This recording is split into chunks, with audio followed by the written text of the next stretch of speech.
প্রবাসের মাটিতে তারাই শান্তিতে আছে যাদের মনে করেন কফিলটা ভালো, টাকা পয়সা দিলে ঠিক মতো আকামাটা বানাই দেয়। অ্যান্ড যারা যে কোনো কাজই করুক না কেন 8-10 তারিখের ভিতরে যাদের টাকাটা দিয়ে দেয় আর কফিলটা ঠিক মতো আকামাটা বানাই দিলে রে ভাই, তাদের মতো শান্তি আর দুনিয়াতে নাই।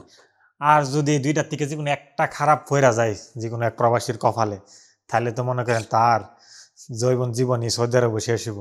যদি কফিলটা বালা না হয় তাহলে তো মনে করেন কত হাজার হাজার রিয়াল যে নষ্ট করান লাগে প্রতি বছরে। আর 8-10 তারিখের ভিতরে যাদের টাকাটা না দিই তাদের কপালে যে কত কষ্ট রে ভাই।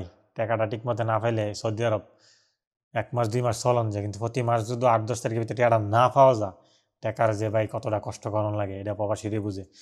টাকা না পাইয়া কলা রুটি খাইয়া কত প্রবাসী দিনকাল ফাইর করতেছে। এমন সময় পরে টাকা না দিতে দিতে 4-5 মাসের বেতন আটকে নিলে কলাও কপালে জুড়ে না, কত চালাবো একজনের মেস। তুই প্রবাসের মাটিতে আসলে এই দুইটা জিনিস যার কপালে ভালো পড়ছে সে মনে করেন আলহামদুলিল্লাহ। আর দুইটাতে যে কোনো একটা খারাপ পড়লে মনে করেন তার জীবন পুরোই ধ্বংস। আর এই জীবন মনে করেন না মরতে পারবেন না বাঁচতে পারবেন, জীবন মনে করেন তেনা তেনা হয়ে যাবে। সৌদি আরবে জীবন তেনা তেনা হয়ে গেলে দুইটাতে যে কোনো একটা খারাপ হইলে